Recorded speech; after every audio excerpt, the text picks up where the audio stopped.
Bonjour et bienvenue sur Non Limite Sécu, le podcast francophone hebdomadaire dédié à la cybersécurité.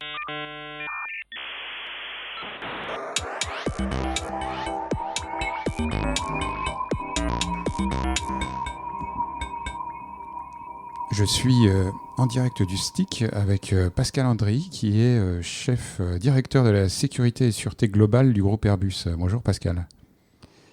Bonjour Nicolas. Alors, petit rectificatif d'entrée, je suis directeur de la sûreté et pas de la sécurité. Très important dans le domaine aéronautique. Je suis Chief Security Officer, donc ça veut dire directeur de la sûreté. Donc c'est-à-dire protéger Airbus, l'entreprise et tous ses biens contre des actes malveillants. Ah oui, je pensais que tu faisais, en plus de la sécurité logicielle, je pensais que tu faisais aussi la sécurité physique, mais donc pas celle des avions, celle des sites et des bâtiments et des personnes. Je fais de la sûreté physique. D'accord. C'est le même terme, en fait, à la protection des biens contre des actes malveillants, qu'ils soient intentionnels ou pas, on est dans la sûreté. Donc merci pour cette précision. Est-ce que tu peux te présenter en quelques mots pour nos auditeurs qui ne te connaîtraient pas encore, bien que ce soit la deuxième fois que tu keynotes à STIC? La deuxième fois, certes, mais la première, c'était il y a 15 ans, donc il y a presque prescription. D'après Hervé, la moyenne d'âge de nos auditeurs est assez élevée. J'ai pas vu les statistiques. Donc effectivement, je suis rentré à l'aérospatiale il y a 31 ans, donc 31 ans de carrière dans le milieu aéronautique, aérospatial et défense. Et d'ailleurs, à l'époque où je suis passé au STIC, c'était en 2009, pour être exact, à quelques jours près, c'était le 2 juin 2009, le lendemain du malheureux accident de l'Air France Rio-Paris, pour ceux qui s'en rappellent. Et à cette époque, j'étais en charge de la sûreté des avions au bureau d'études, poste que j'ai occupé pendant une quinzaine d'années, où j'ai eu la responsabilité de mettre en œuvre la conception, l'organisation de la sûreté de tous les avions, à la fois d'un point de vue cyber et à la fois d'un point de vue sûreté physique. Et puis depuis 2017, j'ai cette fonction de Chief Security Officer, puisqu'après ce poste au bureau d'études, directeur de la sûreté des avions, j'ai été nommé directeur de la sûreté de tous les produits du groupe, coordination de la sûreté de tous les produits du groupe. Donc les produits du groupe Airbus sont des avions, des hélicoptères, des satellites, des drones, des missiles, des lanceurs, voilà, des avions de chasse. Et puis pendant 5 ans, et puis ensuite directeur de la sûreté mondiale, Chief Security Officer, rattaché aujourd'hui au PDG du groupe. Belle carrière. Je ne sais pas. Est-ce que tu peux nous résumer, on va dire, un ou deux points saillants de ta keynote qui dure 1 heure et que les auditeurs pourront retrouver en ligne sur le site du STIC? Mais si tu devais mettre l'accent sur 1 ou 2 points liés à la cybersécurité dans les avions. Si tu veux que je précise cybersécurité. Alors, peut-être une chose en premier lieu, c'est l'objectif de ma keynote, c'était d'être un peu un eye-opener, d'ouvrir un peu les perspectives et donc de montrer ce que nous on appelle chez Airbus le continuum de sûreté, à savoir qu'aujourd'hui on ne se focalise plus sur la sûreté d'un équipement précis, mais pour faire la sûreté d'un avion comme la sûreté d'une entreprise, il faut avoir une vision générale du contexte géopolitique, du contexte d'influence, de l'environnement de l'entreprise ou de nos produits, et c'est ce que j'ai essayé de montrer. Alors après, évidemment, si tu me demandes de rentrer dans des détails plus particuliers, je vais dire que la cyber a été une vraie menace sur l'avion pendant un certain temps. Il a fallu, depuis la 380, qu'on mette en place, et tu es bien placé pour le savoir parce que tu as fortement contribué, mettre en place des systèmes de sûreté, de protection sur nos avions et par conception d'ailleurs, puisque depuis la 380, tous nos avions sont conçus avec de la security per design, et ça c'est important d'être dit. Aujourd'hui, dans le contexte géopolitique actuel, ce sont les tensions mondiales entre les différents États, entre différentes nations qui nous posent des problèmes. Un exemple concret que j'ai voulu présenter aujourd'hui, c'est comment s'assurer de la véracité d'un signal GPS. On fait face à...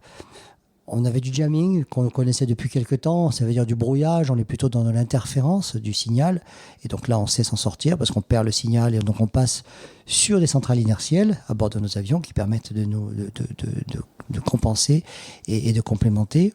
Mais là maintenant on passe à du spoofing, c'est beaucoup plus difficile à détecter puisqu'on est dans de la corruption cohérente de signal. Ça veut dire qu'un avion ne sait pas forcément. Il croit qu'il est à une position alors qu'il ne l'est pas. Il croit qu'il est à une certaine heure alors que c'est pas la bonne, puisque le signal GPS nous informe à la fois sur la position de l'avion, mais aussi sur l'heure UTC. Oui, c'est un problème qui est assez pervasif dans l'industrie, puisque même les bateaux brouillent ou sont brouillés pour masquer leur position, leur traversée de certaines zones, etc. Donc c'est vraiment un problème global. Et quand tu dis GPS, ça couvre aussi le GLONASS, le Galileo et tous les systèmes de positionnement. Tout à fait. Alors, peut-être une précision importante. Parfois, on est une cible, c'est très rare, mais c'est souvent un effet collatéral. C'est-à-dire qu'au-dessus des zones, quand on vole au-dessus des zones de théâtre ou de conflits militaires tels qu'on peut avoir en ce moment en Ukraine, autour de la Palestine par moment, etc., on a cet impact de trouble du signal qui peut être, comme j'ai dit, soit du jamming, soit du spoofing, dont on est en grande majorité une cible collatérale, où on a un effet collatéral, parce que dans les théâtres militaires essentiellement, la volonté des acteurs qui utilisent le spoofing, c'est de diverger les trajectoires des drones ou des satellites qui les ciblent. Voilà, donc nous, on n'est qu'une victime collatérale de tout ça. Il y a eu des présentations sur le jamming et la corruption cohérente de GPS à stick les années passées. Et du coup, qu'est-ce que vous faites pour lutter contre ça ? Est-ce qu'il y a des solutions techniques ? Ou est-ce qu'on revient au pilote avec sa montre Omega qui fait des calculs de vitesse et de dérive Alors, je ne sais pas si la montre Omega pourrait compenser, mais aujourd'hui, il y a un équipement qui fonctionne très bien, qui est ce qu'on appelle la centrale inertielle. Centrale inertielle 6 axes, enfin 6 vecteurs. On a les 3 axes de tangage, de cap et de roulis classiques, plus pour chacun des axes, des accéléromètres. Donc du coup, je vais citer l'exemple du sous-marin que j'ai cité ce matin. Les sous-marins nucléaires, les SNLE, n'ont pas accès à un GPS. Quand ils partent en mission pendant 3 mois, voire plus sous l'eau, ils n'ont pas accès à de signaux. Il ne faut pas qu'ils se connectent à un quelconque réseau. Donc, ils sont complètement autonomes et utilisent des centrales inertielles. Les centrales inertielles n'étaient pas un moyen primaire de navigation parce que on va dire que les premiers équipements dérivaient. Il fallait les recaler de temps en temps. Là, l'évolution des centrales inertielles, celles qui sont devenues des gyrolasers, puis ensuite maintenant des centrales hémisphériques, sont des centrales qui sont devenues très pointues, très précises et qui durent dans le temps. Donc peut-être qu'à l'avenir, on travaillera qu'avec des centrales inertielles, je ne sais pas. En tout cas, c'est un des moyens alternatifs. D'ailleurs, ça fait partie des trainings que l'on fait aujourd'hui aux pilotes de ligne pour leur dire, lorsque vous perdez un signal, et ils le savent, passez sur la centrale inertielle. Maintenant, là où il faut les éduquer, ce qui est le plus difficile, c'est quand il n'y a pas une perte de signal, c'est comment l'avion les informe que le signal reçu n'est plus le bon. Et c'est ça la grande difficulté. Après, la différence entre les avions et les sous-marins, c'est que les avions peuvent voir les étoiles aussi. Et effectivement, on pourrait avoir à l'avenir des pointeurs d'étoiles qui nous permettraient de recalculer. On va peut-être ressortir les astrolabes de nos histoires de jeunesse, mais bon, qui sait, peut-être. Et puis les étoiles, il faut les voir uniquement quand le ciel est bien bleu ou qu'on voit la très haute altitude au-dessus des nuages. Oui, je pensais plutôt aux étoiles à neutrons que des senseurs peuvent détecter. Tout à fait. On ne va pas revenir à la table à cartes, je pense, de sitôt. Alors ça, c'est un sujet dont tu n'as pas parlé dans ta keynote, mais qui est quand même extrêmement intéressant. Comment tu fais pour te défendre de la menace informationnelle ? Et éventuellement, est-ce que le niveau d'attaque, on va dire, cybernétique est important et a nécessité... est-ce que tu as vu passer des zero day en gros ? Ou est-ce que c'est du niveau, je sature les boîtes mail en demandant à tout le monde d'envoyer des centaines de mails par jour, quoi ?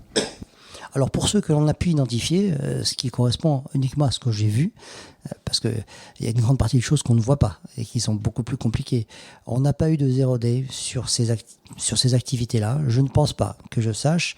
Par contre, oui, des attaques qui sont clairement liées du déni de service ou des attaques de fake news sur ces sujets, ça c'est du quotidien. Mais du coup, est-ce que vous avez une cellule d'OSINT, par exemple ? Est-ce que vous faites de la veille informationnelle ? Comment ça se passe ? C'est un sujet qui est assez peu traité dans les littératures et les gens qui n'aiment pas trop dévoiler leurs techniques parce que finalement, ça diminue l'efficacité des techniques qu'ils utilisent. Alors tout à fait, on a une mini-cellule, je dis mini parce que je manque de ressources là-dessus, mais c'est clair que dans l'équipe de gouvernance d'Airbus, on a une petite équipe qui fait de l'OSINT, qui fait de la recherche d'intelligence ouverte, puisque c'est bien la signification de l'OSINT.